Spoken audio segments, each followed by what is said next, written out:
Boa tarde a todos. É com grande honra que os recebo em nosso painel número 15, que tem o tema O Direito do Trabalho no Setor Aéreo Brasileiro, Desafios e Perspectivas.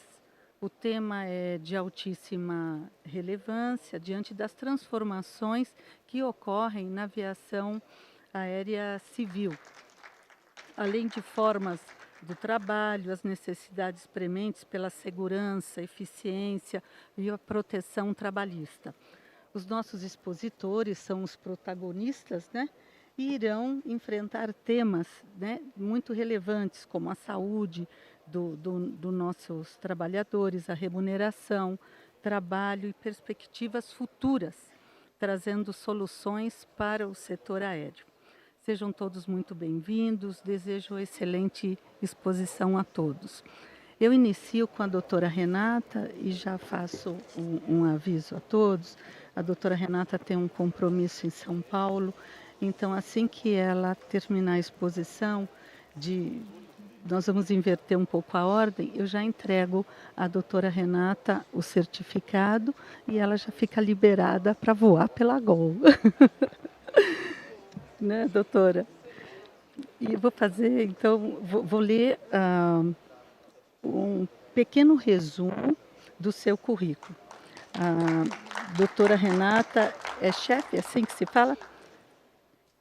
Chefe, Legal Officer e diretora executiva de Relações Internacionais da companhia, trabalha na empresa Gol desde 2012, tendo exercido papéis de liderança nas áreas de contencioso civil, consumidor, trabalhista e tributário.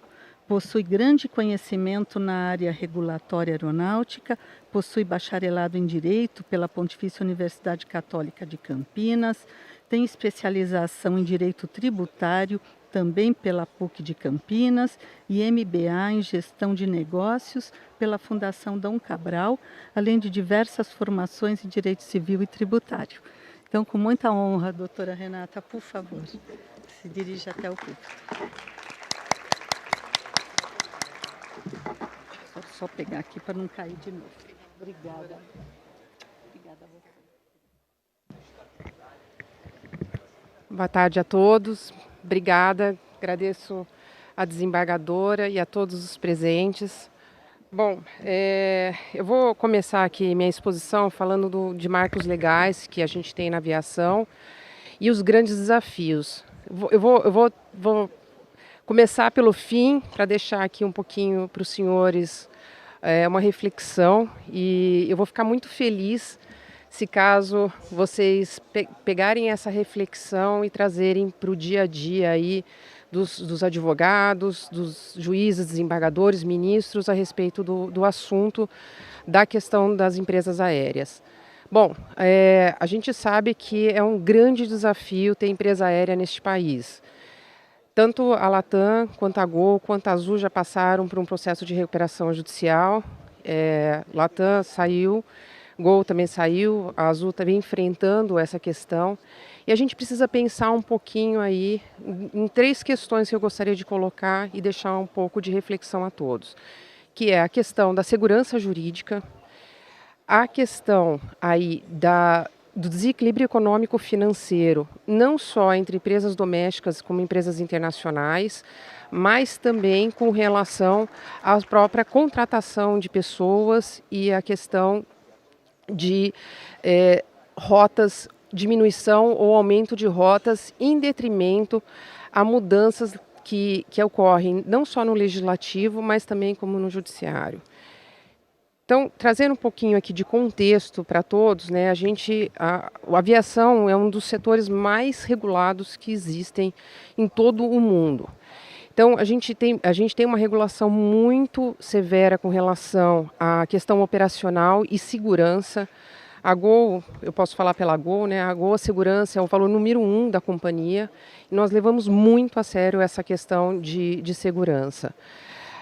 A própria segurança operacional, a proteção do consumidor, por mais que todo mundo ache aqui, e aí eu digo isso porque as empresas aéreas sempre parecem vilãs, né? Parece que a gente tem questão de deixar aí todo mundo no chão, a gente tem questão aí de não trazer proteção ao consumidor. Pelo contrário, o consumidor é aquele que nos dá e que paga as nossas contas, né?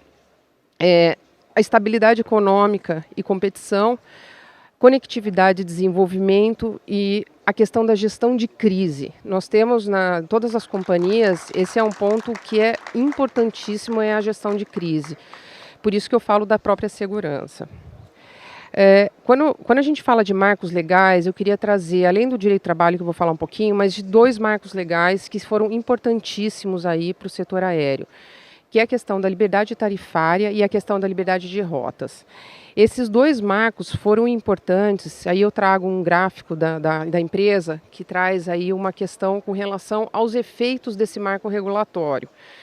Qual foi o efeito, né? A Gol ela vai completar 25 anos agora em janeiro, dia 15 de janeiro, mas no começo das suas operações em 2001, que quando houve essa questão da liberdade tarifária e da liberdade de rotas, teve um aumento expressivo aí no número de passageiros que puderam utilizar do transporte aéreo, coisa que há muito tempo não se via. A Gol, nos seus 24 anos, né, vai completar 25 agora em janeiro, mas nos seus 24 anos, já transportou mais do que a Varig transportou nos seus 70 anos de existência.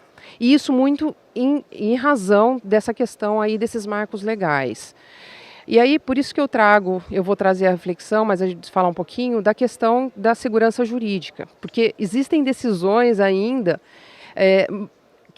questionando a questão da liberdade de rotas, questionando a questão da liberdade tarifária, e isso aí traz uma insegurança jurídica imensa, tá? E aí, quando a gente fala um pouquinho do direito do trabalho, a gente fala muito da regulação dos aeronautas. Os aeronautas são muito bem regulamentados. A gente tem uma regulação rígida, não é possível fazer hora extra para a aeronauta. A aeronauta não existe hora extra. A aeronauta, existe uma jornada, e essa jornada ela é determinada pela RBAC, que é uma regulação da própria ANAC.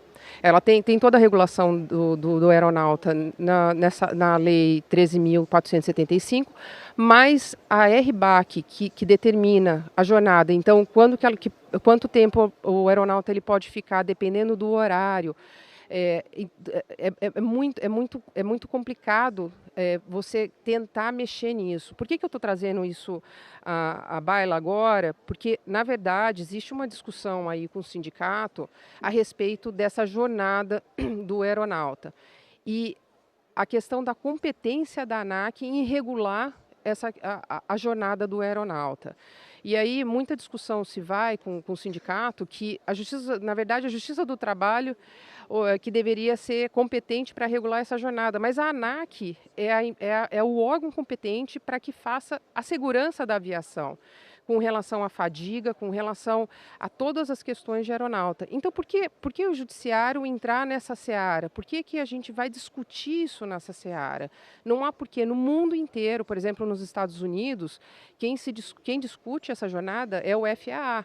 Então, no mundo inteiro, você é regulado por um órgão regulador e o sindicato diz, não, vamos discutir isso judicialmente para a gente travar aí, porque a ANAC não é competente. Então, isso traz um sério problema de segurança jurídica nesse setor. Então, quando a gente fala aí da lei dos aeronautas, a gente fala aí da contabilização dos tempos de serviço, as normas complementares que eu acabei de mencionar, essa própria RBAC, isso traz uma harmonização setorial, mas não é setorial no Brasil, é setorial mundial. A gente precisa ter a visão de mundo, a gente não pode tratar a aviação somente no Brasil, a gente precisa ter uma harmonização aí mundial. Quando a gente fala aí dessa regulação, ele trata do impacto da fadiga. Então, a fadiga ela é muito observada na aviação. Aqui no Brasil, a gente tem os melhores índices da aviação, que a gente comparado com o mundo, tá? E o mundo é muito grande. Eu tenho uma pessoa lá na Gol que ele tem 50 anos de aviação. Nem vou falar a idade dele, porque não cabe aqui, né? Mas ele fala, o mundo é muito grande, Renata. Eu falo, não, o mundo é muito grande. Mas quando a gente fala em questão de mundo, a aviação brasileira é a aviação, uma das aviações mais seguras que a gente pode encontrar, tá? E por que isso? Porque as empresas, elas, além de seguirem toda a regulação do órgão regulador, elas fazem um controle absurdo de fadiga, de segurança operacional, tá? E com base nessas normas, com base nas normas da ANAC. Então, quando a gente fala aí de ter um equilíbrio entre segurança e eficiência, e olha que eu estou falando de segurança e eficiência, não estou falando de lucro. Eu estou falando de a gente precisa ter eficiência no setor aéreo, lógico, visando a segurança. E aí, quando é feito toda essa análise para se determinar aí a questão de fadiga ou as questões do trabalhador no Brasil, trabalhador aeronauta no Brasil, é muito visto a questão da segurança operacional. Aqui, mudou, voltou. Bom, e aí o que é feito, né? É feito a segurança operacional com eficiência, a gente tem condições dignas para os nossos aeronautas, ou seja, os nossos aeronautas são os aeronautas que são melhores remunerados, eles têm uma remuneração que condiz com o papel deles, mas muito em vista a segurança, tá? Nunca é visto, nunca é posto lucro em frente a qualquer coisa. Até porque as empresas hoje nem estão lucrando, né, com relação a isso. Há muito tempo aí a gente vê questões de lucratividade no setor aéreo. Estou falando no Brasil, né, não fora do mundo. A gente faz essas práticas de gestão de fadiga e a gente tem diálogos constantes com o sindicato. Aliás, nós estamos num momento complicado agora, que é a revisão da CCT. Está muito difícil essa conversa, provavelmente isso vai ser levado ao TST, e há possibilidade sim de greve. Então, eu preciso alertar isso, porque é complicado, em épocas de festas, você ter uma renovação de CCT e isso ser levado para a TST, sendo que há aí uma possibilidade de greve. E a gente sabe que a greve, a gente já teve várias greves, eu estou há 14 anos na companhia, que são complicadas aí para a população, tá? Bom, deixando como eu voltei, quais são os nossos grandes desafios? A gente precisa muito da questão da segurança jurídica nesse país. Todo mundo me pergunta, né? Eu vejo que não existem novos entrantes, vocês são contra? Não, de modo algum, pelo contrário, a gente foi a favor da mudança da legislação quando trouxe a questão da possibilidade ou não de capital estrangeiro no país. Fomos a favor disso. Mas o ponto é, por que ninguém vem ao país? Por que não há outras empresas aéreas no país? Porque existe muita insegurança jurídica. A insegurança jurídica ela está em todos os lugares. Vocês viram aí, né, acompanharam a votação da questão da bagagem, a questão da marcação de assentos. É uma discussão tremenda com relação a isso. A gente vê a litigiosidade crescendo de uma maneira absurda e sem controle, com aplicativos que, ao invés de trazerem benefícios para o consumidor, na verdade, eles trazem malefícios para o consumidor, porque no final não existe aí a remuneração para o consumidor. Quem fica com o dinheiro são os aplicativos. Então, qual que é o benefício? E as empresas aéreas pagam por isso. E aí, vocês, cidadãos, também pagam por isso. Isso não existe possibilidade de você manter esse custo. A gente fala do desequilíbrio econômico, financeiro. Então, quando a gente tem uma decisão, por exemplo, eu vou dar um exemplo aqui, que é uma discussão que está no TST, que é uma discussão de tempo em solo da jornada do aeronauta. Então, com a modificação da legislação em 2017, teve um dispositivo que foi incluído, que é com relação ao tempo em solo. O tempo em solo, então, ele diz lá, né, que o tempo em solo, ele deverá ser remunerado. Aí vem um parágrafo. Mas deve ser remunerado e deve estar descrito no contrato de trabalho e na convenção coletiva. Bom, temos uma ação judicial discutindo se esse ele é ou se ele é ou, como é que é interpretado isso. Vamos lá, se eu tenho um contrato de trabalho, onde o contrato de trabalho ele trata sobre a remuneração do aeronauta, por que eu preciso estar descrito isso em convenção coletiva ou acordo coletivo? Não faz o mínimo sentido isso, Então, os senhores percebam que existe sim o desequilíbrio econômico financeiro. Por quê? Porque a Gol, por exemplo, foi condenada de uma certa forma, a Azul foi condenada de uma outra certa forma, a Latam ainda nem foi condenada, está discutindo competência. Ao se julgar essa ação e se determinar, por exemplo, para a Azul, um valor de pagamento de hora em solo e para a Gol um outro valor de pagamento de hora em solo, você traz um desequilíbrio gigantesco, porque na aviação, pessoal, tudo é muito grande, os valores são absurdos. A folha de pagamento de tripulação, ela é gigantesca. A gente chega aqui em cerca de 100 milhões de reais ano de pagamento de folha.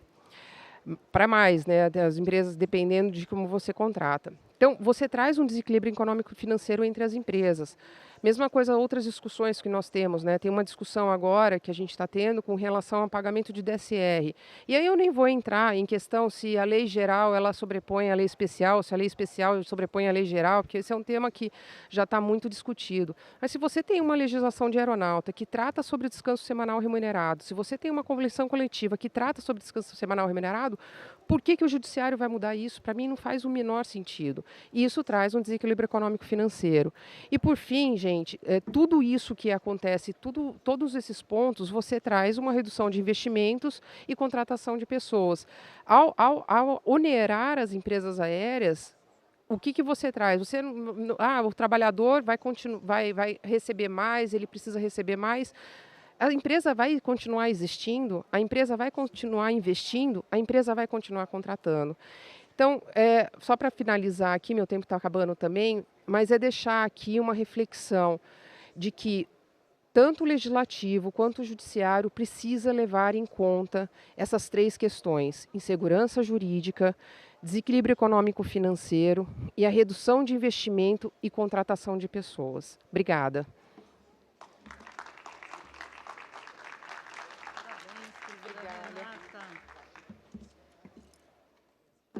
Obrigada, doutora. Viu? Prazer em conhecê-la. Fico à disposição. Obrigada. E Acho que precisa tirar o fone. Só tirar? Espera um pouco. Então tá, vamos lá.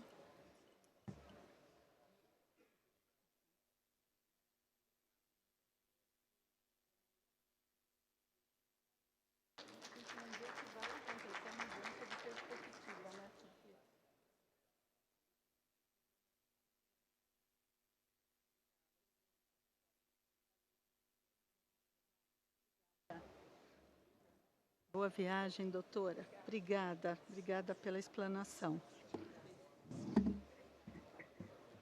Agora vamos receber nosso segundo expositor, o desembargador Eduardo Pugliese, que é do Tribunal Regional do Trabalho da 6ª Região, que vai nos falar sobre o marco legal e regulatório específico do setor aéreo, jornada de trabalho e remuneração. O desembargador é vice-presidente do TRT6, mestre em Direito pela Universidade de Lisboa e desembargador convocado para atuar no TST em 2024 e foi diretor da Escola Judicial do TRT6. Desembargador, um prazer recebê-lo, uma honra.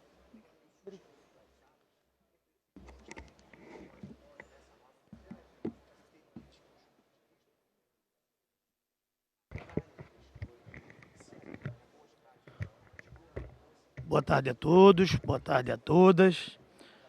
Um cumprimento inicial à presidente deste painel, a desembargadora Maria Elizabeth Mostardo Nunes, aos colegas... Não estou escutando, não.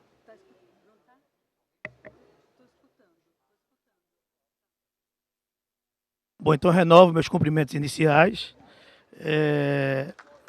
A presidente do painel, a desembargadora Maria Elizabeth Mostardo Nunes, a doutora Renata Fonseca, que, como já avisado aos senhores e às senhoras, teve que se retirar, ao caro Bruno Bartijotto, da Latam, que será o próximo palestrante, e ao doutor Antônio José e Silva, presidente da Comissão de Direito Aeronáutico da OAB do Rio de Janeiro, onde eu tenho grandes amigos.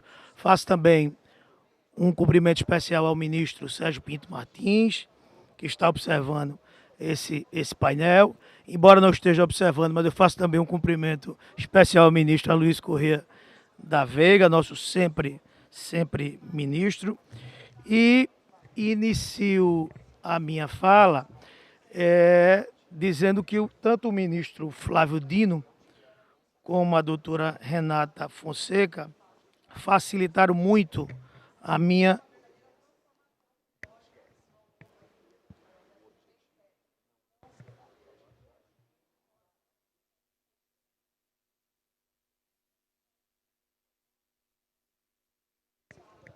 o meu tempo, viu? Devolve esse tempo, já tem pouco tempo, né? E sem o troço andar.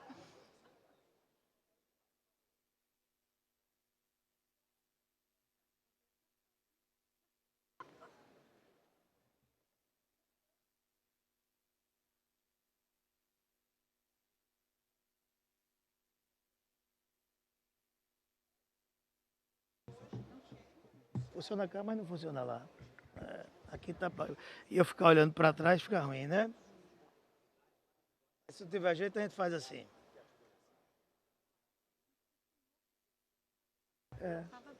Mas já começou com o meu, já começou assim. Bom, eu tenho uma apresentação aqui.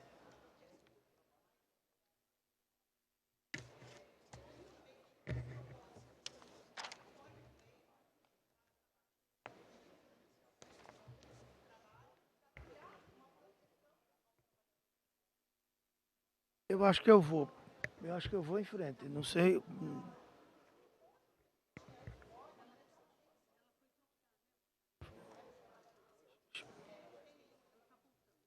Ah? O problema é aí, né? Não é o controle não, né?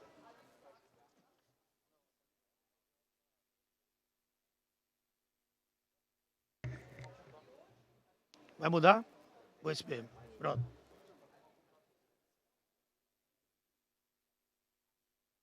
Boicotar logo na minha hora, né? Ó, esse tempo aí, já tem 13 minutos, viu? Pode me devolver. Aliás, eu acho que eu devia receber um adicional por dano moral. Devia ir para 18. Acho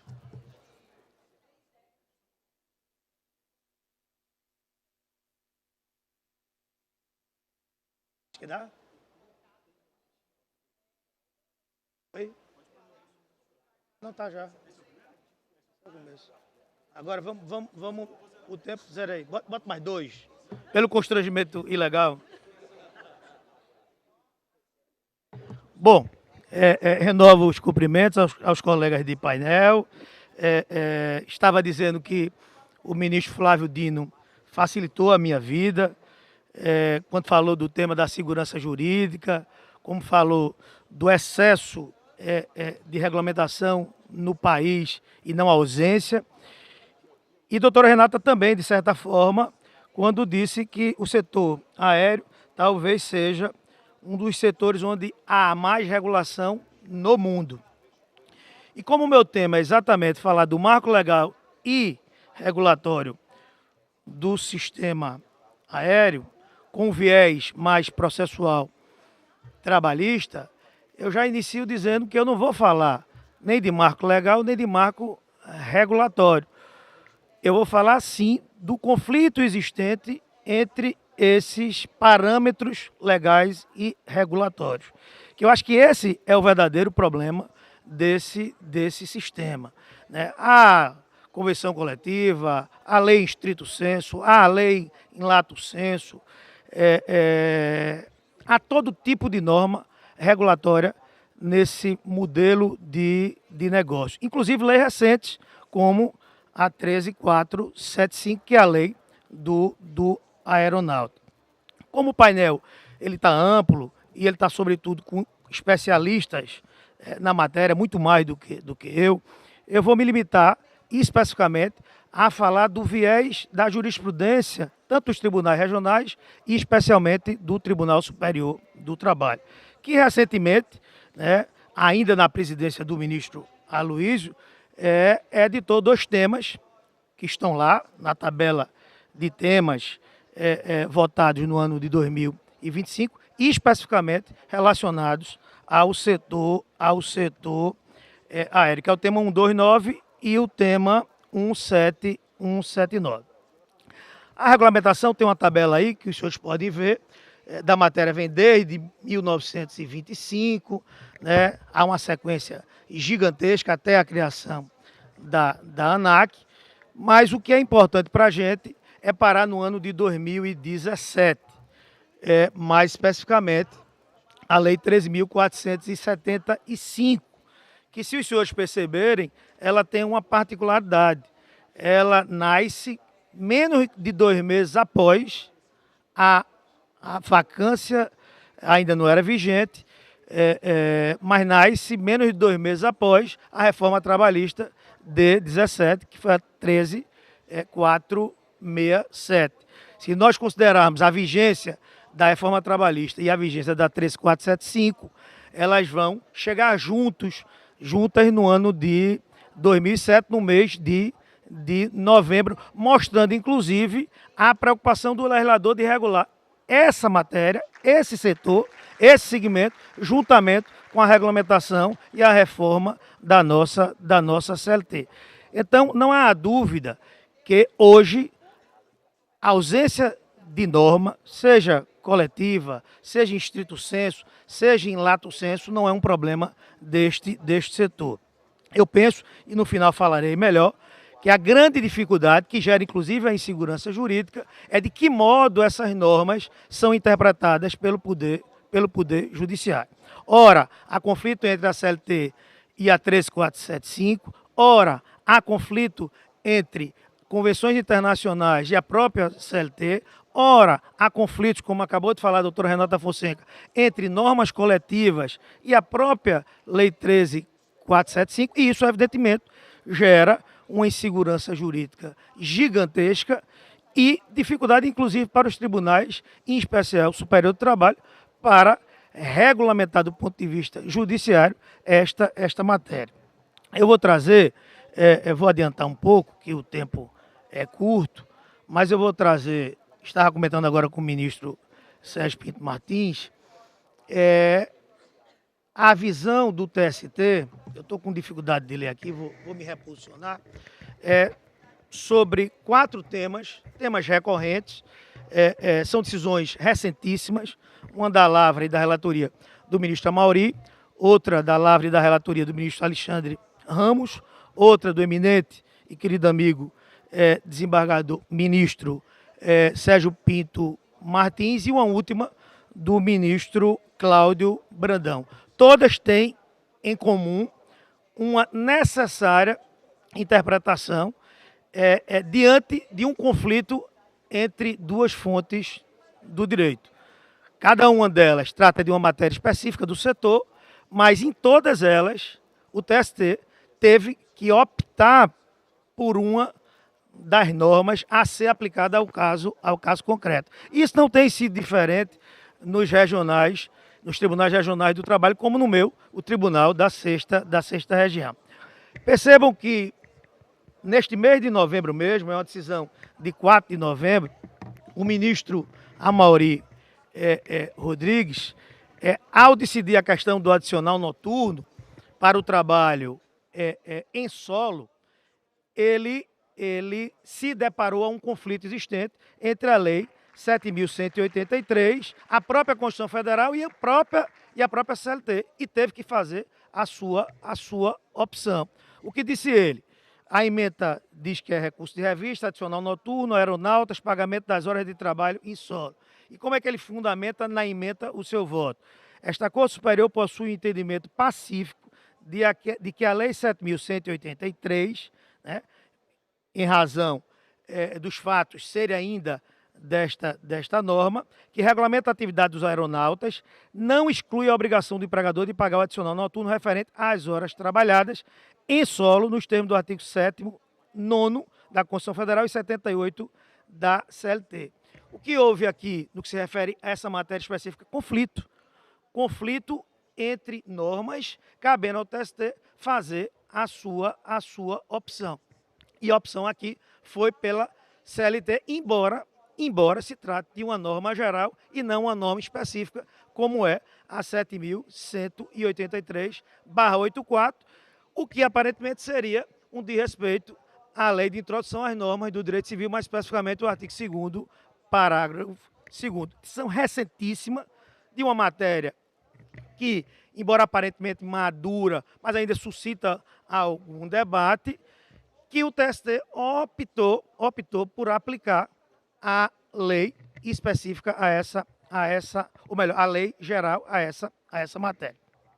Outra decisão bastante recente, esta da lavra do ministro Cláudio Brandão, extremamente interessante, tratando de intervalo intrajornada, também recente, na 7ª turma, de abril deste ano.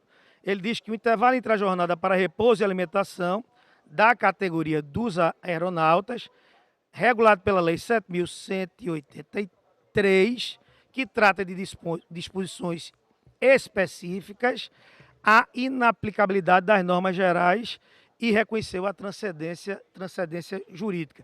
Neste caso, é ainda mais grave o dissenso entre duas normas. Ele diz, ao contrário da conclusão exarada pelo TRT, uma decisão do TRT da 4ª região, na lei aplicável aos aeronautas, há normas específicas relacionadas ao período de descanso e alimentação destes profissionais, como se observa nos artigos 43 e 44. Logo, ante ao princípio da especialidade, cristalizado no artigo 2º, parágrafo 2º, que eu acabei de me referir, da Lei de Introdução às Normas de Direito do Trabalho, a norma especial deve prevalecer. Vejam, eu acabei de ler uma decisão em um processo relatado pelo ministro Amauri, onde se optou pela CLT, evidentemente que se tratava de outra matéria, mas aqui o ministro Brandão opta, e invocando a Lei de Introdução às Normas do Direito do Trabalho, opta pela lei específica, que é a lei do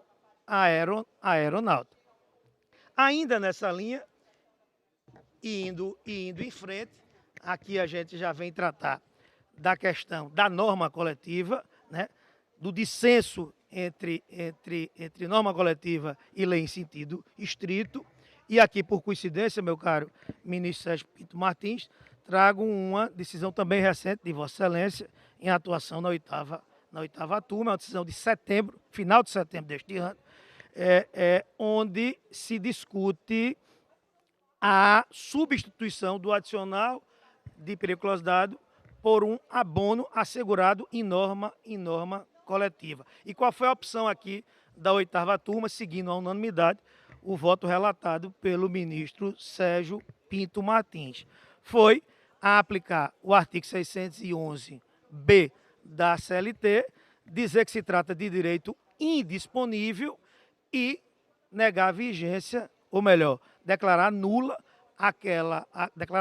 aquele dispositivo da norma coletiva que permitia a substituição do adicional de periculosidade por um abono, por se tratar de direito indisponível.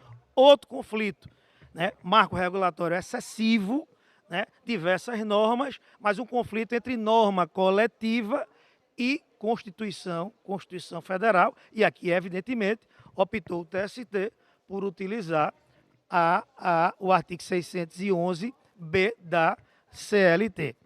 E, por último, uma decisão, né, envolvendo o tema 1046, da lavra do ministro Alexandre Ramos, né, tema extremamente interessante, muito recorrente nos regionais, que é aquele que trata do reembolso pelos cursos de qualificação feito pelos pilotos, que de fato se nota, se observa que há um dissenso muito grande nas normas coletivas convencionadas com a lei específica do aeronauta. Neste caso, o ministro Alexandre entendeu que havia aderência, aplicou o tema 1046 e desconsiderou acertadamente a lei do aeronáutico. Vejam, eu trouxe muito rapidamente, só me restam 4 minutos para os senhores, 4 acordos do TST, recentes, de ministros festejadíssimos, extremamente cuidadosos, como todos os outros, onde, em cada um desses julgados, nós testemunhamos um conflito entre normas que regulamentam o setor. CLT com lei do aeronauta, CLT com norma coletiva, CLT com Constituição e CLT com norma coletiva invocando o tema 1046. Então, imagine a cabeça do advogado, né, ao elaborar o seu recurso de revista, e imagine a cabeça do julgador, né, a ter que decidir esta matéria tão controvertida. E não, repito, por falta de marco legal e não, repito, por falta de regulamento no setor. Avançando, e para terminar, demonstrando a preocupação, não só do TST, mas sobretudo a preocupação do ministro Aloysio Corrêa da Veiga, que aqui está, e a revolução que fez no tema precedente,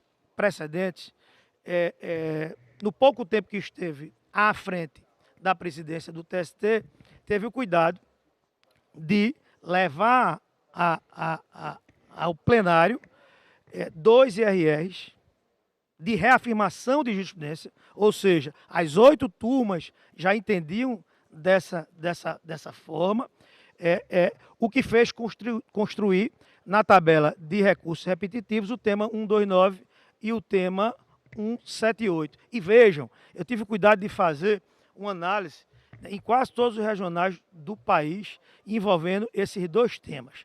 Tanto a questão relacionada à integração do adicional de periculosidade na base de cálculo das horas variáveis, como também, né, e essa matéria ela é extremamente sensível, porque a súmula do TST tratando da questão do salário complessivo, mas o tema 178 vem exatamente dizer que a parcela compensação orgânica, conhecida por todos que operam no setor, paga aos aeronautas, não configura salário complessivo quando esta forma de pagamento estiver prevista em norma coletiva, pois permite ao empregado identificar a parcela e o respectivo valor.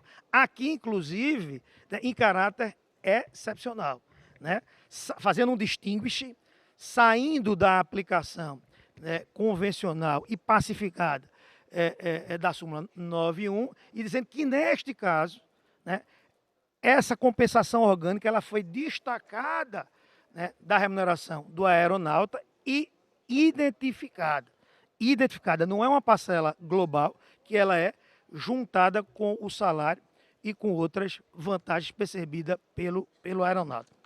Então, para concluir, né, e cumprindo rigorosamente o tempo de 15 minutos, eu quero dizer de forma muito objetiva, né, e me fixando no tema que me foi proposto, que o problema desse setor, né, pelo menos do ponto de vista trabalhista, não é a ausência de marco legal, não é a ausência de marco regulatório, né, mas sim, talvez, né, embora isso não seja um pecado, excesso de normas, seja na modalidade stricto sensu, seja na modalidade lato sensu, seja na modalidade norma coletiva, seja na modalidade convenção internacional.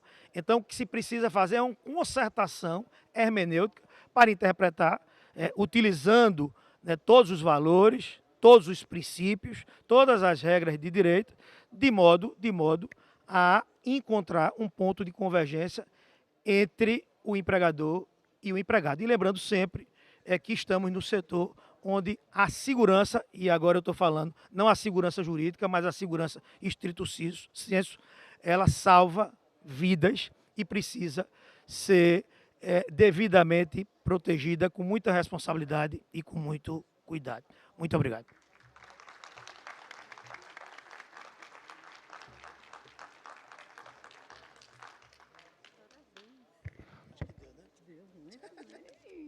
Parabéns, viu?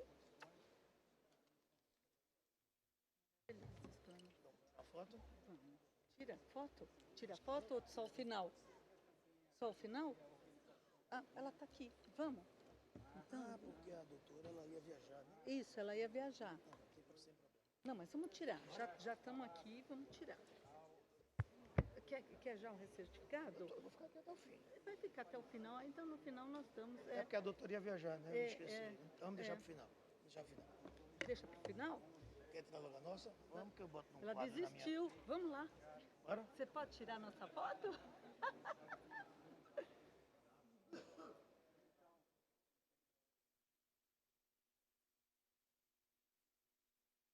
Obrigada. Obrigada, querido.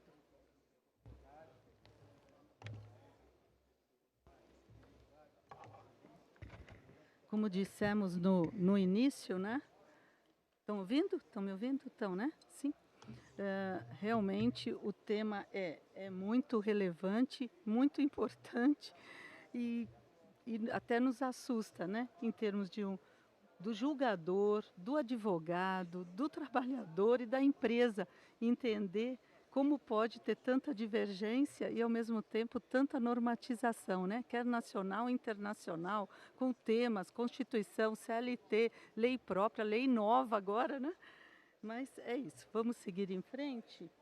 Onde eu deixei? Acho que você levou meu material.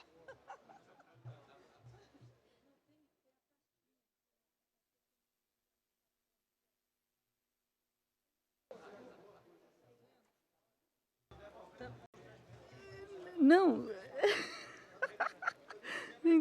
Não, nossa. Tá vendo? São tantas. Tem ainda outra pastinha minha. Então, tantas regulamentações, ainda o doutor leva as minhas anotações. Obrigada, doutor Eduardo. Foi excelente. Muito bom. Obrigada, obrigada. Agora nós vamos ouvir o doutor Bruno Bartigiotto, da Latam. Nós ouvimos a doutora Renata da Gol, agora o doutor Bruno da Latam. Vou ler um resumo, né, do seu currículo. Diretor jurídico da Latam Airlines Brasil, graduado em Direito pela Universidade Federal do Rio de Janeiro, com MBA em Economia e Direito Empresarial pela FGV, especialização em Direito Societário e Governança Corporativa, possui 25 anos de experiência nos setores de telecomunicações, aviação, indústria eletrônica e óleo e gás, tendo ocupado cargos de liderança nas áreas jurídicas, de compliance e relações governamentais nos últimos 20 anos. Atua em diversas áreas do direito empresarial, incluindo trabalhista, societário, compliance, fusões, aquisições, contratos regulatório e tributário, com experiência tanto no consultivo quanto no contencioso. Obrigada, doutor Bruno. Prazer.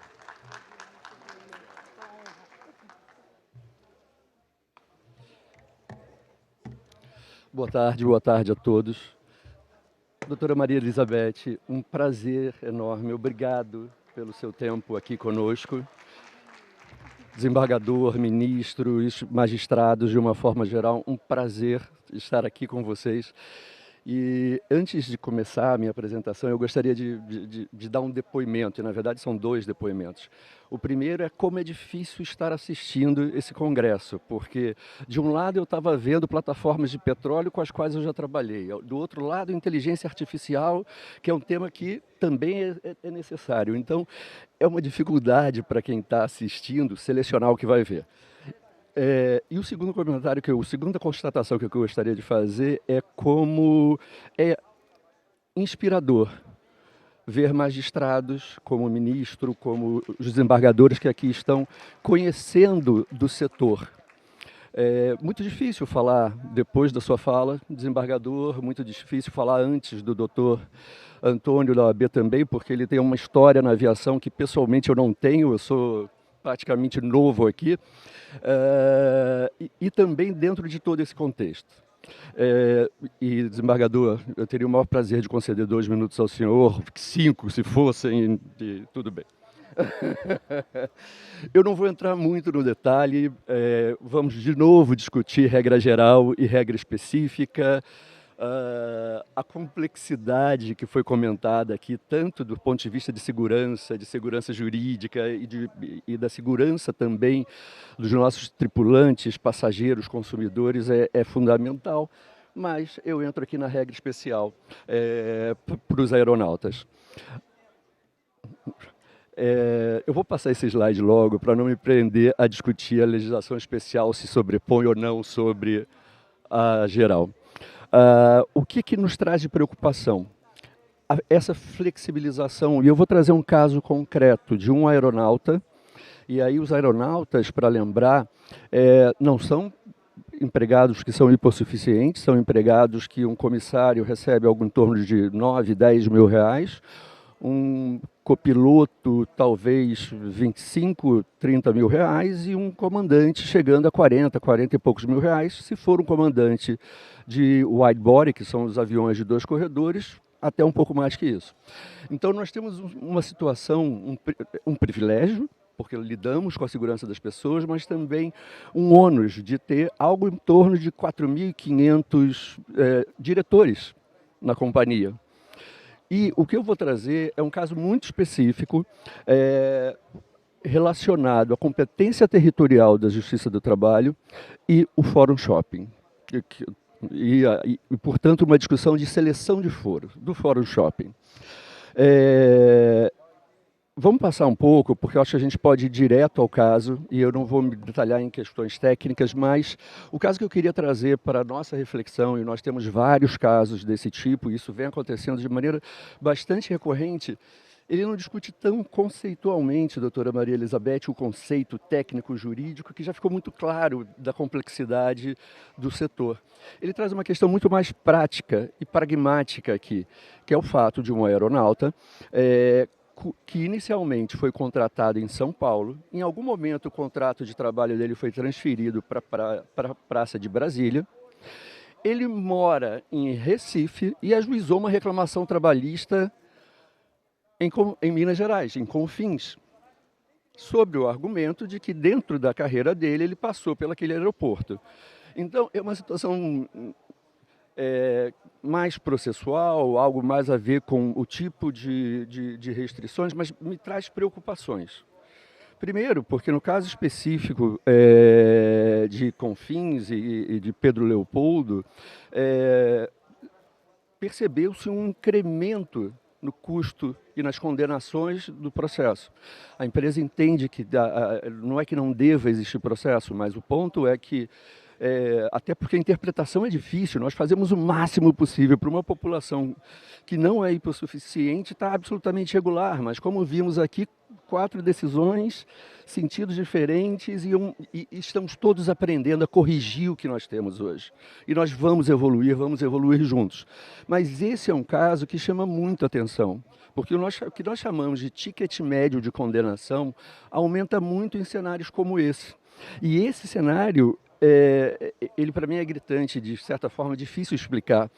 E se é difícil para nós, operadores de direito, magistrados, desembargadores, ministros, advogados, compreenderem e explicar, se coloquem na minha posição para explicar para um engenheiro isso. Se coloquem na minha posição para explicar para um economista ou para um administrador um caso como esse. Então é muito menos uma discussão técnico-jurídica e muito mais chamar a atenção para o que nós estamos enfrentando aqui.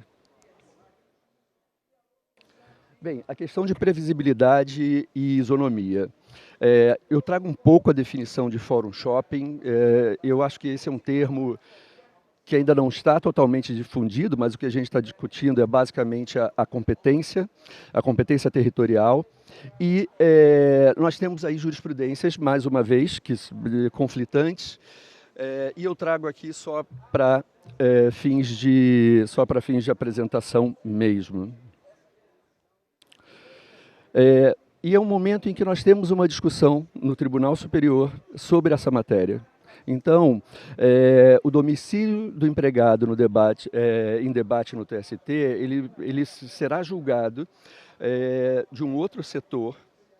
Eu trouxe o número do andamento processual e da decisão que foi afetada, para a gente refletir como trabalhar com isso, né? Nós teremos momentos, continuaremos tendo momentos importantes, momentos de alinhamento aqui, mas também oportunidades de talvez interagir mais e trazer esse tipo de assunto à discussão. Só um segundo. Bem, consequência disso, a gente vai trazer a questão, o processo eletrônico, um fato adicional o processo eletrônico ele trouxe hoje possibilidades que não existiam antes. Lembrando, eu estou apresentando um caso em que ele foi contratado em São Paulo ou Brasília, que ele reside em Recife e que ele quer ser julgado em Minas Gerais. Por quê? Os advogados hoje conseguem, por meios muito simples, identificar aonde essas condenações estão saindo saem um pouco da média, saem um pouco daquilo do que seria razoável, do que seria justo. É isso que nós buscamos. E isso traz uma distorção muito grande, uma dificuldade maior para explicar. Eu ia falar um pouco sobre o processo eletrônico, que ele superou barreiras físicas e ele deve ser considerado nisso. Qual seria a dificuldade, o porquê disso? Então, no final das contas, ele tem a possibilidade de ser julgado naquela comarca específica, num quarto estado, num terceiro estado, em função disso. Então, ao mesmo tempo, nós precisamos de uma clara definição dessa competência, não para que ela seja um obstáculo ao acesso à justiça, mas, na verdade, para que ela possa viabilizar, para que ela possa evitar, melhor dizendo, conflitos ou incidentes no processo que tornem a entrega dessa justiça menos célere. Então, é algo que interessa para a sociedade como um todo, interessa, obviamente, para as empresas, interessa também para o Poder Judiciário ter essa competência bastante definida e utilizada, e não de alguma forma flexibilizada ou estendida, para que a gente possa evitar mais perda de tempo. E alguém comentou a questão do tempo, o tempo é tão... Falta tanto tempo, né? Falta tanto tempo para a gente poder fazer isso, e acho que tem um cuidado aqui de nós, operadores, de fazer de forma objetiva, correta, o que a empresa precisar alterar e aprimorar. Nós também aprendemos com essas decisões, com as decisões dos processos que nós temos. É um desafio, é complexo, mas mais uma vez, eu convido a todos a conhecer mais do setor aéreo. É algo muito interessante, todos nós somos consumidores, né? Ontem eu discutia com uma colega, desembargadora no Distrito Federal, e foi curioso, ela falou assim, bem, eu gostaria que um advogado e um diretor jurídico enfrentassem os problemas que um consumidor enfrenta. Eu falei, poxa, cheguei, sou eu, né? Porque eu também passo por isso. Aliás, doutora Maria Elizabeth, eu vou fazer uma deselegância aqui. Eu vou tomar cuidado para que o voo da doutora Renata, que vai voar de Latam, não se atrase. Desculpe, eu não consegui, eu juro que eu pensei em não falar isso, mas eu achei mais forte do que eu. Bem, gente. Bem, e com isso eu devolvo para a doutora Maria Elizabeth, agradecendo, pedindo desculpas pela brincadeira, mas trazendo essa questão do Fórum Shopping como algo que nos preocupa. A questão da discussão de competência, nesse caso específico, que é claramente um desvirtuamento, ela traz prejuízos para a sociedade, para os empregados, para as empresas, para o judiciário como um todo, e a minha grande questão aqui é o impacto desses incidentes. Quero voltar, eu tenho certeza que o doutor Antônio José, agora com a experiência dele, ele passou por todas as áreas da aviação, ele vai poder dizer isso com muito mais propriedade do que eu, mas mais uma vez, eu queria ressaltar e agradecer o interesse de vocês pelo setor aéreo, me coloco à disposição, fiquei com vontade de comer um baião de dois, um bolo da Casa dos Frios agora, que aliás eu comprei ontem no aeroporto. Mas eu me coloco à disposição e é um prazer enorme ver vocês discutindo, nós podermos debater e discutir uma questão que é processualmente simples, mas muito importante, porque traz um custo muito grande para a sociedade, para o judiciário, para o empregado e para a empresa. Muito obrigado e eu devolvo à doutora Maria Elizabeth.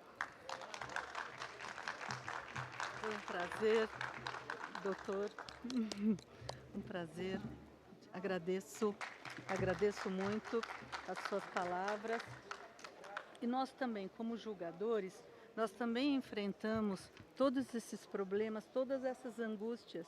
Não é fácil. Eu muitas vezes recebo advogados que eles têm uma outra perspectiva daquilo que a gente como julgador tem. Então eu costumo ouvir, ouço mesmo, estudo, porque tem a ótica do juiz, tem a ótica do advogado, tem a ótica do empregador, do empregado, todos têm seus anseios, não é? E as angústias também. Então, é muito difícil. E o que os senhores estão trazendo para nós é isso, a complexidade num assunto tão sensível, não é? Onde todos nós somos consumidores, como o senhor mesmo disse, e agora esse problema da competência. Eu nunca tinha pensado nisso, e agora é um novo problema. E acho que com isso as empresas perdem, né? Porque agora com as audiências online, ninguém mais pega o avião também. Né? Agora quem está brincando sou eu. Mas para as audiências eu até abriria a mão da receita. Não, isso não seria o problema. Muito obrigado, doutora Maria Elizabeth. Senhor. Obrigada. Foi um prazer. Muito obrigada. E quer tirar foto? Vamos. Opa. Até porque eu preciso cuidar do voo da doutora Renata. Então vamos lá. Aqui.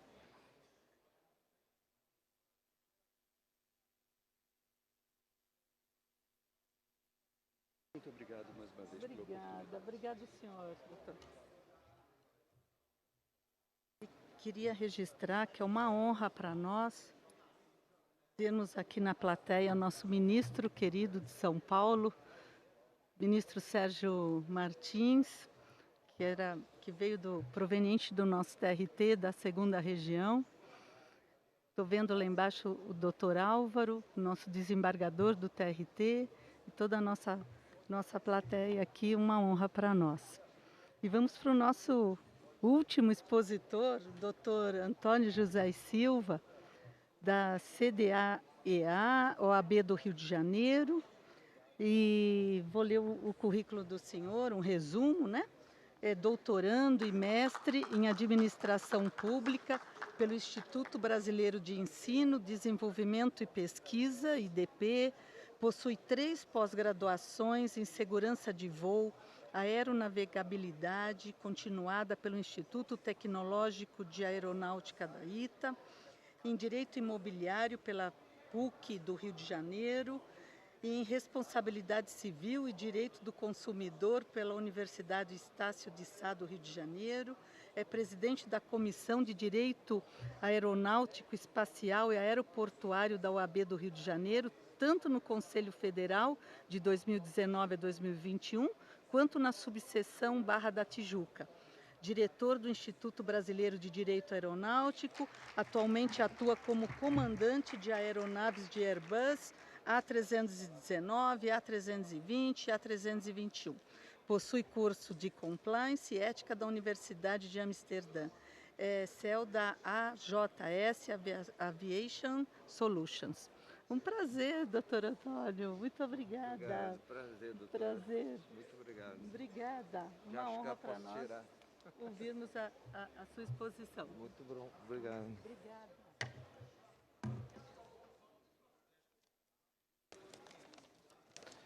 Bem, boa tarde a todos.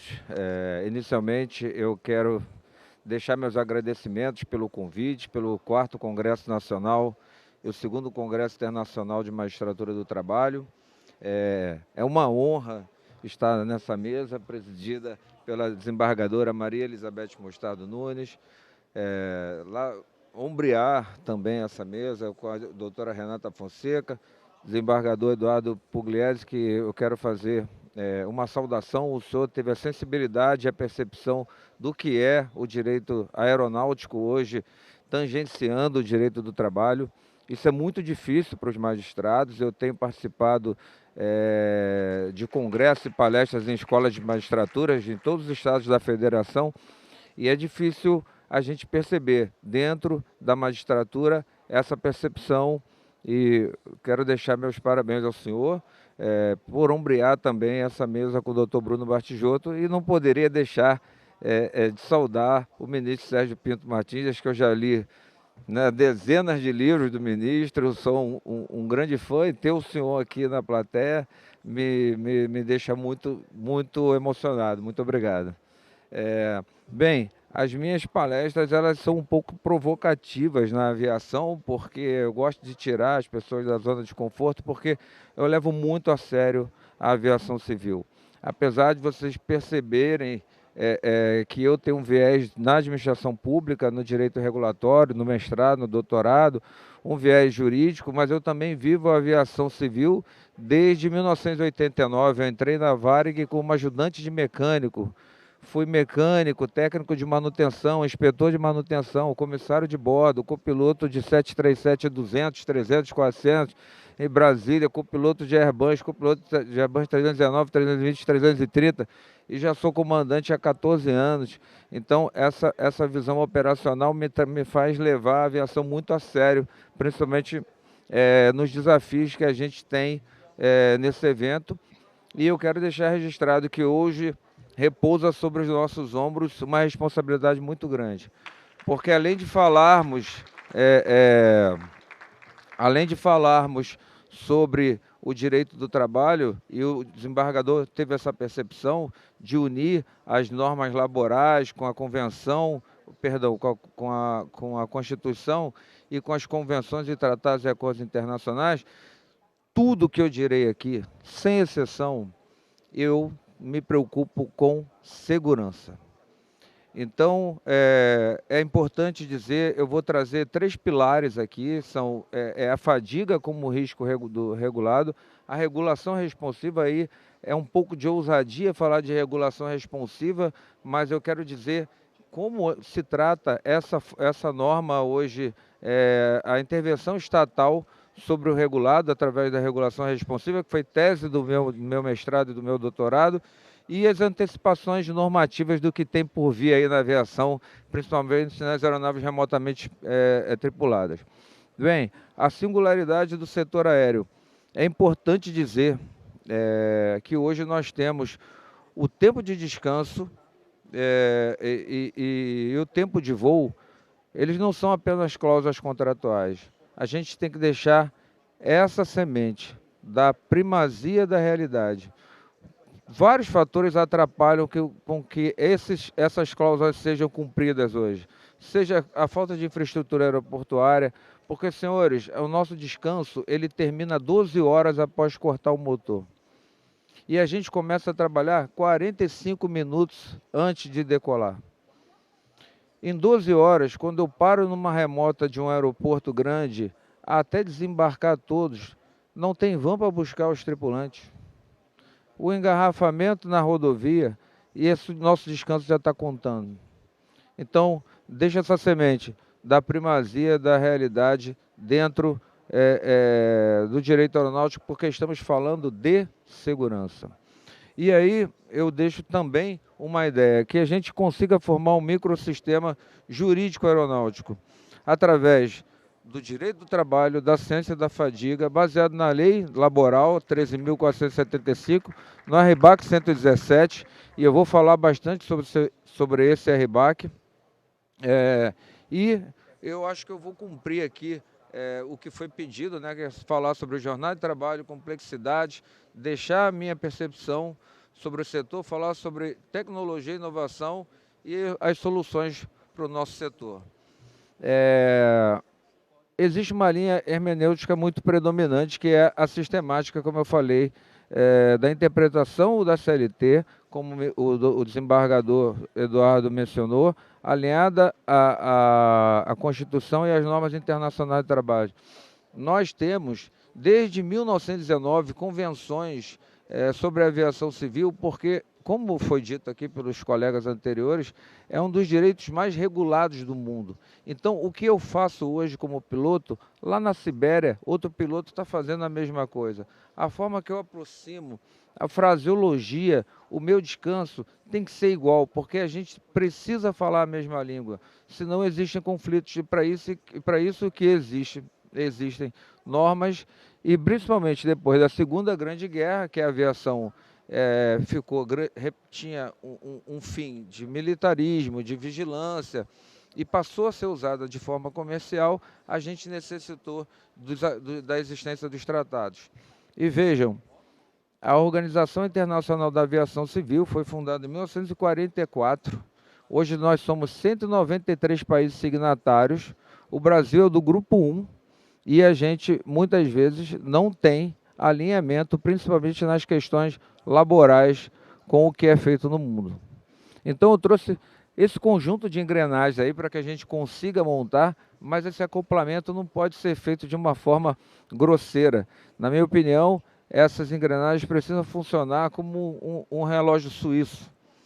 E eu quero deixar a primeira contribuição. A fadiga, ela não pode ser considerada um dado médico ou um dado fisiológico. A fadiga, a partir de agora, pela Justiça do Trabalho, na minha opinião, deveria ser uma categoria jurídica. A abordagem que a fadiga merece não é de uma mera sensação subjetiva. Como a fadiga é metrificada hoje em dia, é dimensionada? Não é. O RBAC 117 ele não consegue ter base científica para metrificar a fadiga. Então, como o piloto, ele diz para o empregador que ele está fadigado, quando ele se autoavalia fadigado. Para isso, existe uma maturidade profissional muito grande, ou uma exigência de uma maturidade profissional muito grande. Mas também nós estamos dentro de uma relação capital-trabalho. A relação capital-trabalho, às vezes, esconde com que essa maturidade profissional ela seja tão verdadeira. Então, a gente precisa ter mais base científica para falar de fadiga. Então, eu deixo a fadiga, a OACI, ela tem como conceito que a fadiga é o estado fisiológico que reduz a capacidade de desempenho em tarefas de segurança devido à privação de sono, tempo acordado prolongado e carga de trabalho. Existe uma evidência científica que o risco da fadiga aumenta 23,3% quando os turnos noturnos sobem de 1 para 13 em 30 dias. É muito difícil você diferenciar o cansaço da fadiga. É muito difícil, porque é um critério subjetivo. Imaginem se eu vou fazer um voo de madrugada e durante o dia, já aconteceu comigo, durante o dia o hotel que eu estou dormindo ou tentando dormir, tem alguém furando a parede ali ao lado. Eu ligo para a recepção, peço para trocar de quarto, já não estou dormindo, a recepção diz que não tem quarto disponível e chega a hora de voar. Eu vou voar ou não? Eu preciso ligar para a empresa e dizer, estou fadigado, mas eu tenho que ter uma maturidade profissional muito grande. Então, temos que tratar a fadiga com mais base científica, como nos outros países. A segunda contribuição, acredito que a regulação responsiva, ela não é usada no Brasil. A regulação responsiva, eu sou muito ousado de trazer esse método para cá, porque ela mostra que ainda existe um compliance simbólico, e a regulação responsiva, ela tem como base a intervenção do Estado no regulado de uma forma gradual. O Estado não vai agir como comando-controle. Existe a falha, nós vamos punir. A gente começa na base da pirâmide como um modelo de persuasão, de cooperação. Existe um diálogo inicial, uma educação regulatória, existe uma coleta sistemática de dados, existe auditoria e fiscalização intensiva para depois, no ápice da pirâmide, acontecer a sanção. Mas que para a regulação responsiva, para que ela ocorra, Os riscos da fadiga precisam ter dados fisiológicos, preceitos operacionais, políticas de governança, gestão de risco, mitigação e responsabilidade compartilhada. E essa é uma questão ainda pouco divulgada ou pouco trilhada pelo judiciário brasileiro. Mas para que a regulação responsiva seja efetiva, é necessário também que nós tenhamos um grupo de estudos, de especialistas, eu acredito muito em pontes e vínculos, entre magistrados, entre especialistas do setor, e pessoas que tenham conhecimento operacional, jurídico e regulatório. Agora eu quero trazer para os senhores que a fadiga do futuro. Alguém duvida, alguém acha que essa foto aqui é futurista? Eu digo que ela parece futurista, mas ela não é. Essas aeronaves já existem. O Brasil tem a terceira maior fabricante de aeronave do mundo, que é a Embraer, e a Embraer já tem o seu eVTOL pronto.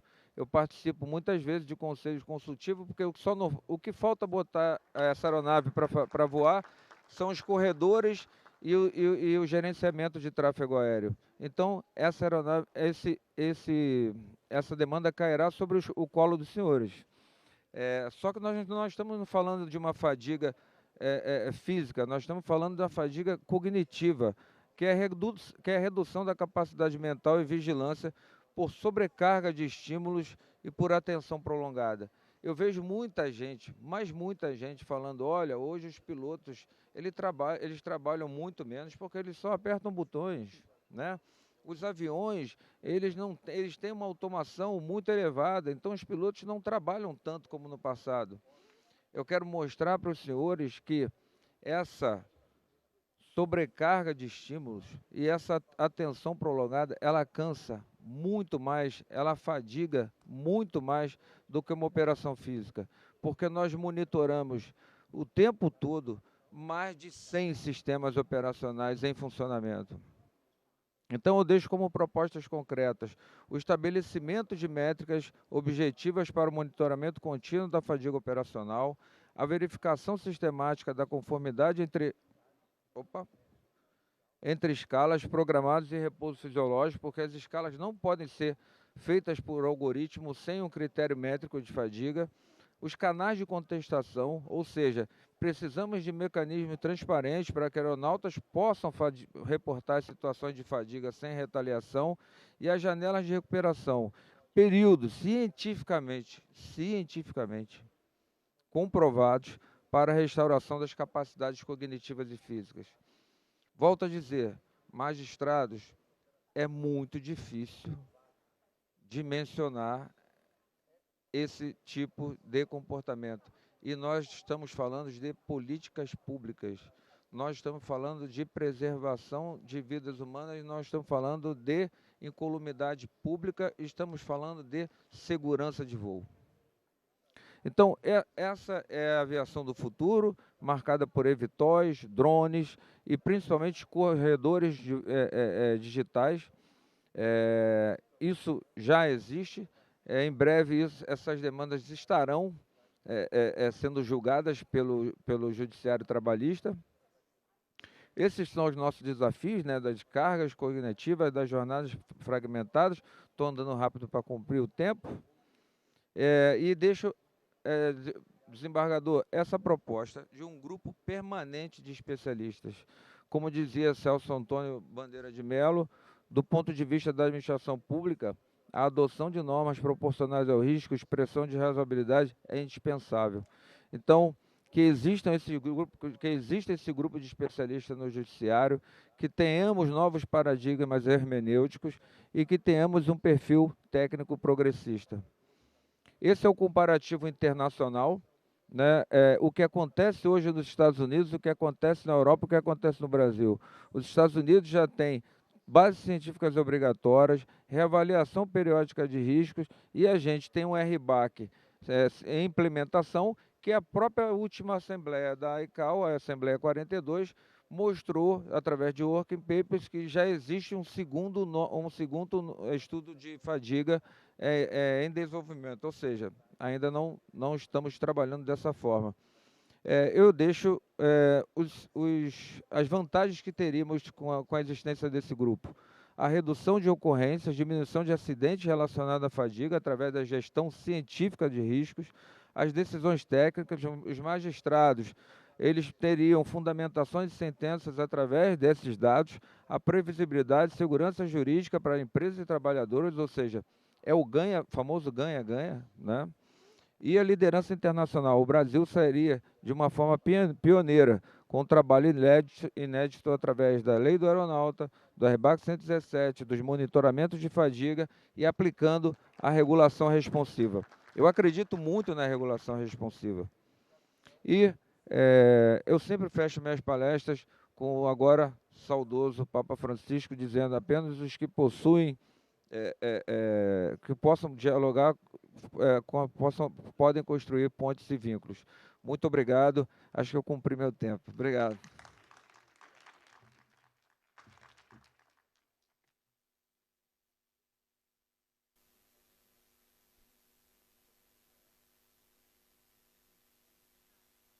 E eu queria registrar também a presença da nossa desembargadora Sueli Tomé, nossa corregedora do Tribunal 2, que está aqui nos prestigiando.